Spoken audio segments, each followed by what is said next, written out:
ในการดำรงตำแหน่งคอลิฟะห์ภายใต้ราชวงศ์อุมัยยะห์มูอาวิยะห์บุตรของอบูซุฟยานพยายามทำทุกสิ่งทุกอย่างเพื่อให้อำนาจของเขานั้นแข็งแกร่งที่สุดและยืนนานที่สุด Muawiyah ruled Syria with dictatorship, with and he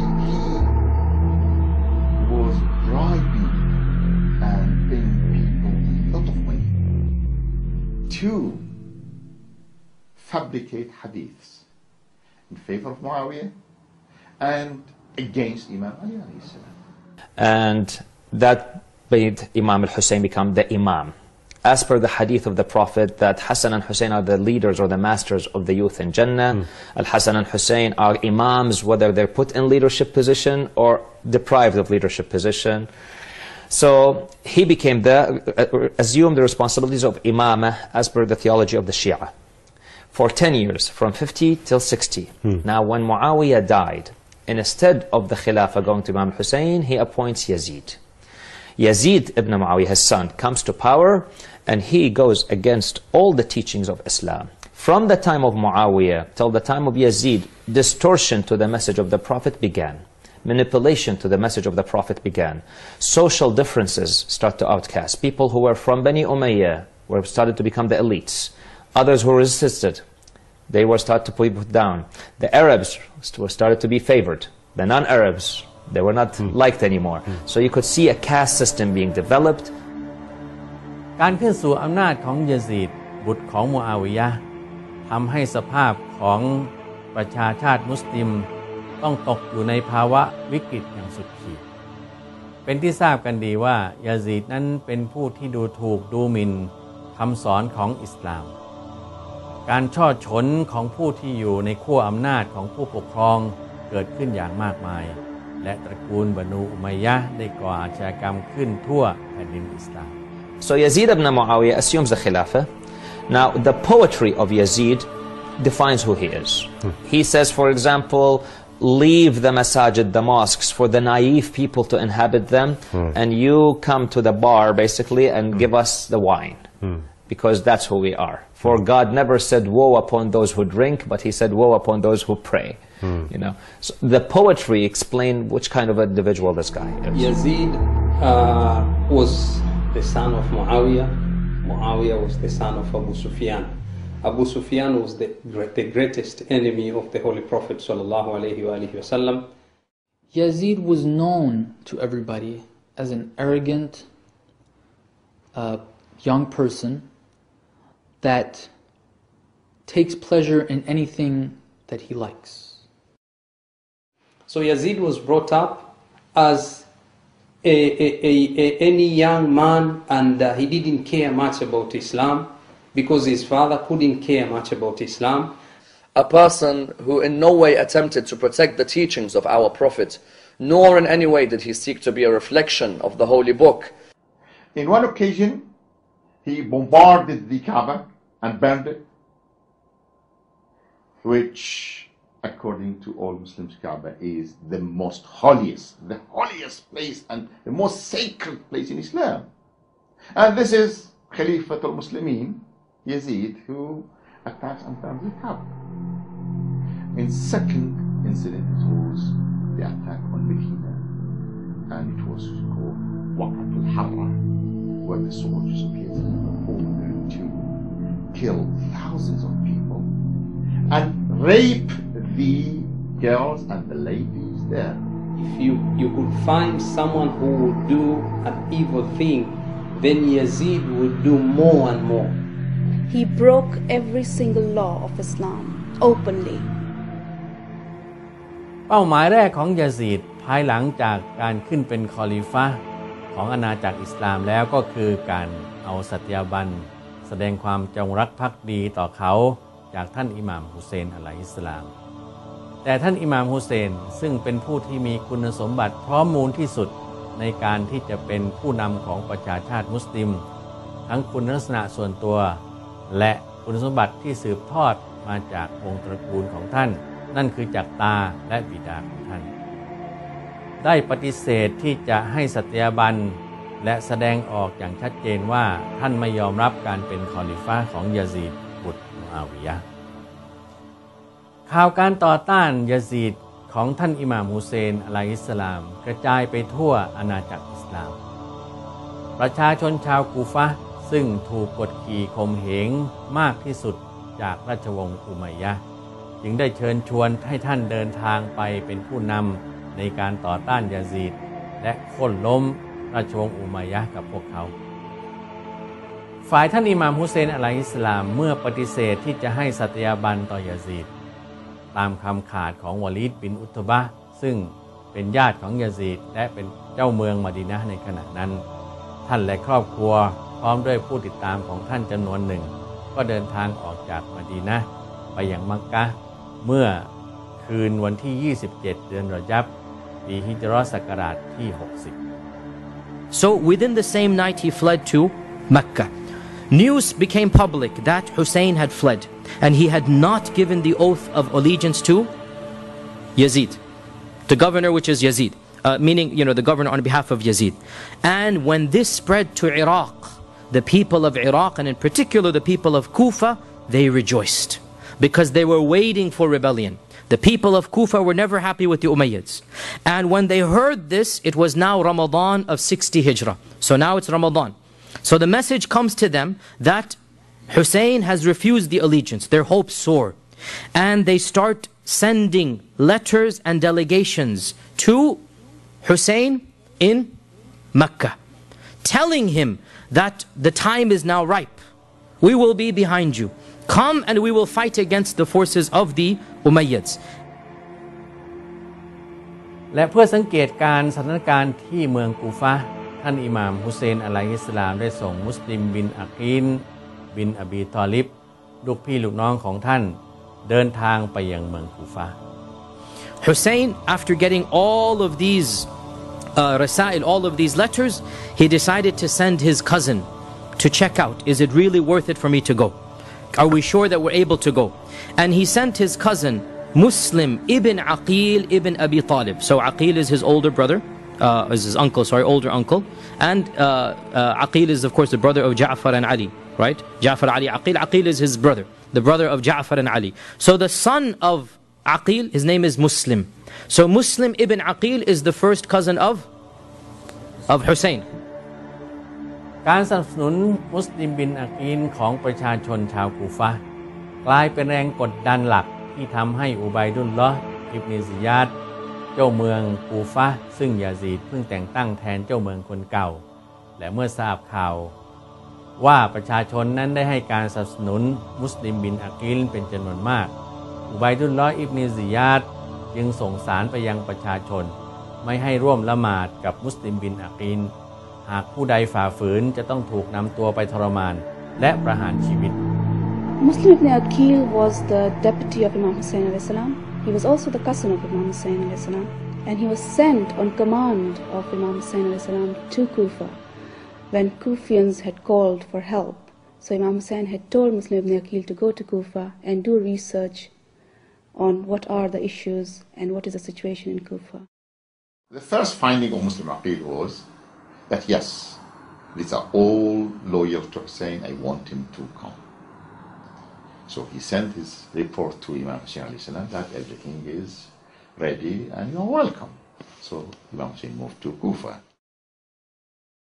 Muslim Aqil used to lead the prayers in the great mosque of Kufa. When he led the Salat al-Maghrib, 30,000 people were following. Now, rumors of this beginnings of an uprising eventually reached the ears of Yazid. And so, Yazid, the first thing that he does, he sends in the most vicious politician he knows. Get rid of the mediocre or the average guys. I want the shrewdest, the most vicious, the one who's going to solve it. And that was a person who's infamous in early Islam, and his name is Ubaydillah ibn Ziyad ibn Abihi. He's known as Ibn Ziyad. He's known as Ibn Ziyad. And Ibn Ziyad was really a Machiavellian politician. He got the job done regardless of the costs. He was loyal to the Umayyads completely at this time. And his only goal in life really was to rise in the ranks. He just wanted to do whatever was the job and basically rise in the ranks of the era of politics. And nobody really has any respect for Ibn Ziyad amongst the historians in terms of his morals, in terms of his political abilities. No doubt he was shrewd. That's why he was put in. เมื่อมุสลิมบินอากีลตระหนักถึงเหตุการณ์ที่แท้จริงซึ่งเขาเผชิญอยู่เขาได้รีบส่งสารไปยังท่านอิหม่ามฮุเซนอะลัยฮิสสลามให้ระงับการเดินทางมายังเมืองคูฟะห์ส่วนตัวของมุสลิมเองนั้นก็ต้องกระเซาะกระเซิงอย่างโดดเดี่ยวในเมืองคูฟะห์เนื่องจากผู้ที่สนับสนุนของเขานั้นอันตรธานไปจนหมดสิ้น So he left the fortress and he walked his way back to Kinda with these 10 people. And subhanAllah, under the cover of night, and as he's walking in the alleyways, every one of these 10 slinks away until he literally finds himself alone, discarded, without even a shelter over his head, without even money or food or drink. Like literally to the last man. They abandoned the cousin of Hussein, and that is Muslim ibn Aqil, the grandson of Abu Talib. Muslim ibn Aqil ibn Abi Talib, this is the grandson of Abu Talib. They abandoned him down to a last man. How long did it take them? 12 hours. What would it require? Just money and bribes. That's all was required. And they all disappeared. And Muslim ibn Aqil is literally left penniless in a city that had promised 40,000 men. He doesn't even have food and water. And after a while, in the middle of the night, tired, hungry, thirsty, he is forced to go to an anonymous door. Whatever was the case, it ended up with he finished Salat till Maghrib. The 30,000 were reduced to 18 only. And when he finished Salat al-Isha, there was none to join him. ภายหลังการต่อสู้อย่างสิ้นหวังมุสลิมบินอากีลก็ถูกจับและถูกนำไปสำเร็จโทษต่อหน้าอุบัยดุลลอฮ์อิบนุซิยาด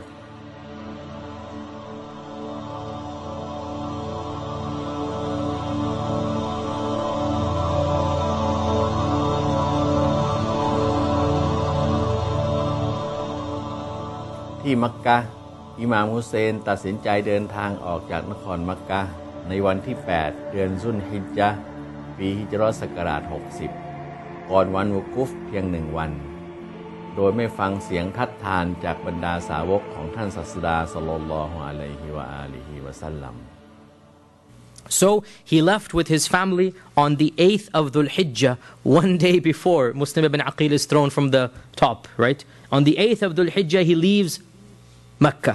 And he takes with him his younger brothers. Now, Ali had married after Fatima, and Ali had children that were younger than Hussein. The most famous of these was Muhammad ibn al-Hanafiyyah.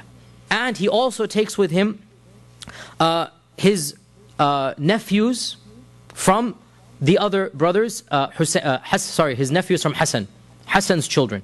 He takes some of Hassan's children. And he takes as well some of Ibn Aqil's children. These are all young men now, right? Muslim ibn Aqil has just died. They don't know this. He takes Ibn Aqil's children. And he takes Abdullah ibn Ja'far's children. Ja'far, remember Ja'far? Ja'far passed away. These are the sons of Ja'far and the grandsons of Ja'far. So the Ahlul Bayt come forth. The total entourage when they left Mecca was over 100 people. Over 100 people, including women and children. Now, the books of history, Ibn Sa'd al-Tabaqat, he mentions that Muhammad ibn al-Hanafiyyah, his younger brother, went with him walking outside the city, persuading or trying to persuade him to the very last minute that don't go. Don't go, this is not going to bode well for you.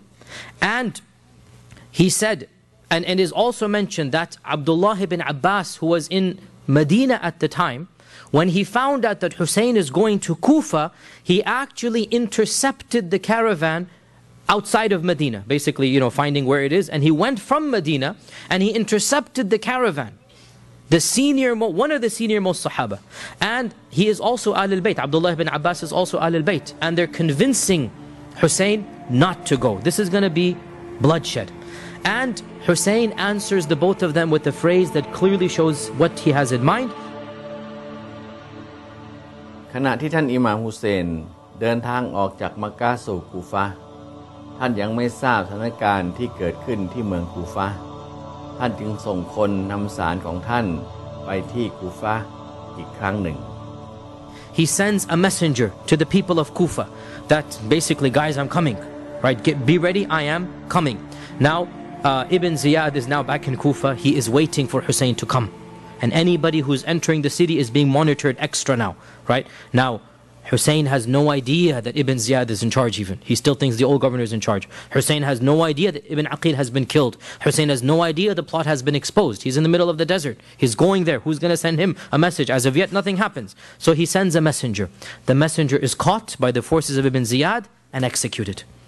Now the messenger doesn't return. He sends a second messenger. Again, because Ibn Ziyad is on the prowl. Once again, this messenger is caught and is executed.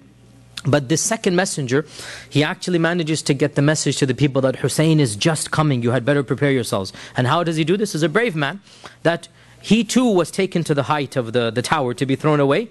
But the last thing that he said, he shouted out to the people that, O people of Kufa, Hussein is on his way, he's just about to come, prepare yourselves. So he's still hoping that they might do something, right? So, on his way down, basically, he warns them that Hussein is on his way and prepare yourself. Now, eventually, Hussein is very close to Kufa. ในที่สุดอิหม่ามฮุเซนอะลัยฮิสสลามก็เดินทางเข้าใกล้เมืองคูฟะห์และที่นี่เองข่าวการถูกสังหารของมุสลิมบินอะกีลก็มาถึงท่านอิหม่ามในระหว่างทางท่านอิหม่ามฮุเซนได้พบกับกองทหารของยะซีดซึ่งนำโดยฮุรอิบนียะซีดอัรริยาฮีขณะมุ่งสู่เมืองคูฟะห์และถูกบังคับให้เปลี่ยนเส้นทางสู่กัรบะลาและฮุรผู้นี้คือนายทหารในกองทัพของอุมัรอิบนิซะอัดที่ตัดสินใจมาอยู่ฝ่ายอิหม่ามฮุเซนในสมรภูมิแห่งกัรบะลา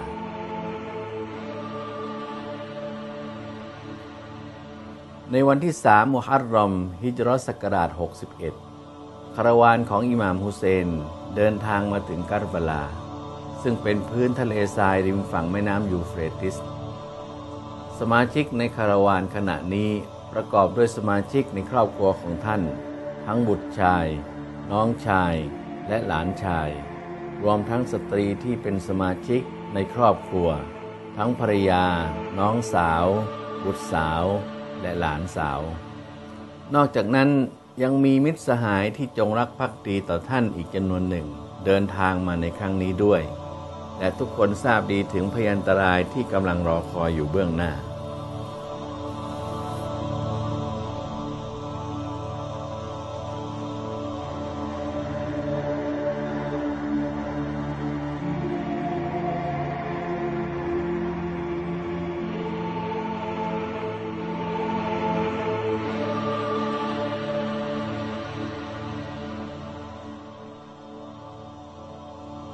Were Hussein just to take his companions, certain people may argue that he was willing, yes, to sacrifice himself, but not sacrifice his family. Yet we find that Hussein takes alongside him his sons, takes alongside him his sister, takes alongside him his nephews, takes alongside him his brothers, to show the world that the religion of Islam comes first, and that the concept of justice comes first, and that if it means that the family must lose their lives in order that the principle of justice continues and that the teachings of the Prophet are protected, then so be it. If someone went there with an intention of getting material wealth or worldly gain, obviously they would never take their women and their children. It just doesn't make sense. Had Imam Hussein and just men from the family gone, then there would be no one to recount the stories of Karbala in its true form. It would be these children whose blood was shed on the day of Ashura that would speak about the unspeakable events of the day of Ashura. It would be the women, it would be Lady Zainab who would go out there and tell the world what occurred on the day of Ashura.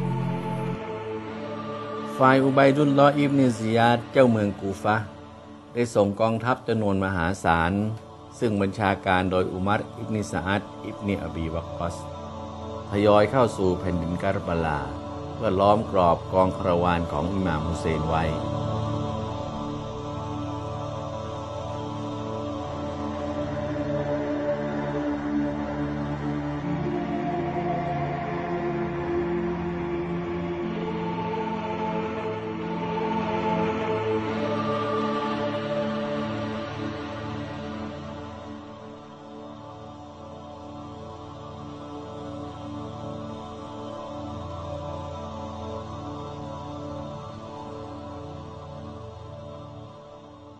This is Umar, the son of Sa'd ibn Abi Waqqas. And Umar is the military commander. So we need to now keep the hierarchy here. The governor is Ibn Ziyad. The military commander, Umar ibn Sa'd ibn Abi Waqqas, Umar ibn Sa'd. And from the books of history, at least from our version of events, Umar ibn Sa'd, he was reluctant to basically trap Hussein and continue doing what was ordered to be done, but he also didn't stand up and say no. And so this makes him really guilty in his own way, but he wasn't the one encouraging. He basically was, as they say, the loyal soldier, that he tried his best, but he, in the end, did what he was told, and what he was told to do was obviously very wrong to do. Nonetheless, Umar ibn Sa'd intercepts the entourage of Hussein, and this takes place on what day? 3rd of Muharram, 61 AH, right? Now, contrary to the other reports of the Abu Mikhnaf and other reports that the siege lasted for 40 days. So, Umar ibn Sa'd sent a messenger to Ibn Ziyad. Now, again, this message is going to take half a day, less than half a day. Go back to the city, come back here. And Ibn Ziyad sends the message back that tell Hussein, tell Hussein, he must come to me in the palace and give me the oath of allegiance on behalf of Yazid. So Ibn Ziyad is arrogant, beyond reason. Now, very clear point here. This took place probably on the 3rd of Muharram itself, maybe even the 4th of Muharram. What we believe is that the main culprit of this entire episode is Ibn Ziyad. This is the main culprit, that Ibn Ziyad acted impulsively, and we'll talk about Yazid in a while, and he insisted, you must bring Hussein to me. Now what arrogance, who are you? You 28-year-old kid, you're going to ask the grandson of the Prophet ﷺ to come humbly to you after he has said no to Muawiyah directly and Yazid directly. Now he's going to come and kiss your hand? Wallahi, this is arrogance. And we would not expect Hussein to do this. He said, no, I'm not going to do this. I'm not going to go to Ibn Ziyad and kiss his hand and give the bay'ah to him on behalf of Yazid. Right? So, when the message came from Ibn Ziyad, he must come to me. Hussein then says to Umar ibn Sa'd, he says to Umar ibn Sa'd, look, go back and tell him one of 3 options. I give you 3 options, choose whichever you want.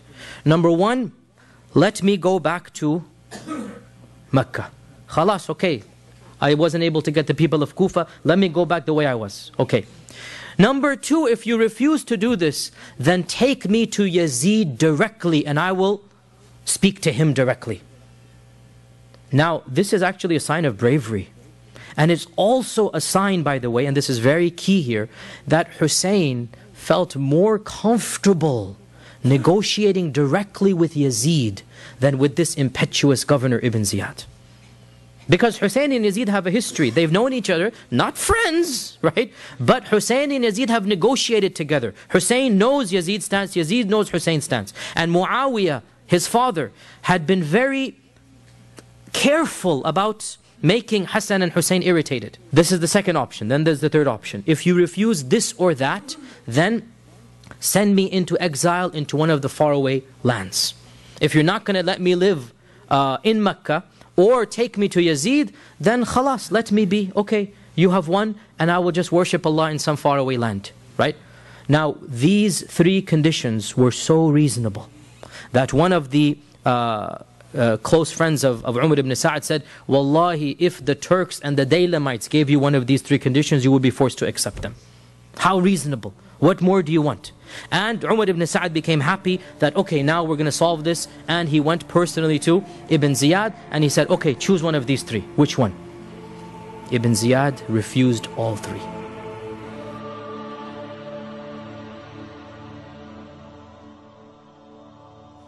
เมื่อเงื่อนไขที่อิหม่ามฮุเซนอะลัยฮิสสลามเสนอทั้ง3ข้อไปถึงอุบัยดุลลอฮ์อิบนุซิยาดเขาปฏิเสธทั้งหมดอย่างสิ้นเชิงและยืนยันว่าอิหม่ามฮุเซนจะต้องให้สัตยาบันต่อยะซีดที่จวนเจ้าเมืองกูฟะห์ในฐานะที่เขาเป็นตัวแทนที่ชอบธรรมซึ่งมีอำนาจเต็มของคอลิฟะห์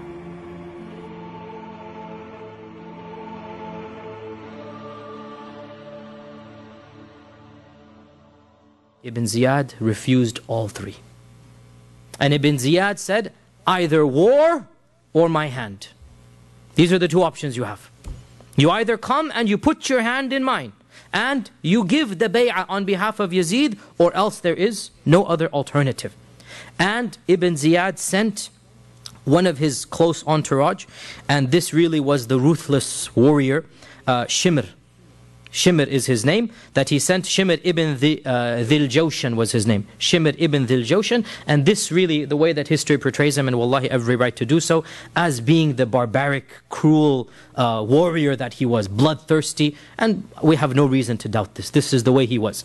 That he sends Shimr to basically become the shadow of Umar ibn Sa'd, because Umar ibn Sa'd seems to have a soft spot. Right? So he sends Shibr to basically monitor Umar ibn Sa'd. And he sends Shimr that these are the two conditions he had, two options. You either come to me humbly and put your hand in mine, or else there is war. And by the time Shimr comes, this is the 9th of Muharram. The 9th, so for 6 days, 6 days, 5.5 days, back and forth, back and forth, back and forth. Finally, on the 9th of Muharram, Shimr comes and says, you either come to Ibn Ziyad, or else tomorrow there will be war. ในคืนวันที่10มุฮัรรอมฮิจเราะห์ศักราช61หลังจากอดน้ำมาเป็นเวลา3วันคาราวานของอิหม่ามฮุเซนเตรียมตัวที่จะเผชิญกับสถานการณ์ในตอนเช้ามืดซึ่งแน่นอนว่าไม่อาจหลีกเลี่ยงสมรภูมิการต่อสู้อย่างแตกหักได้และสมาชิกทุกคนในคาราวานต่างตระหนักดีว่านี่คือคืนสุดท้ายสำหรับพวกเขา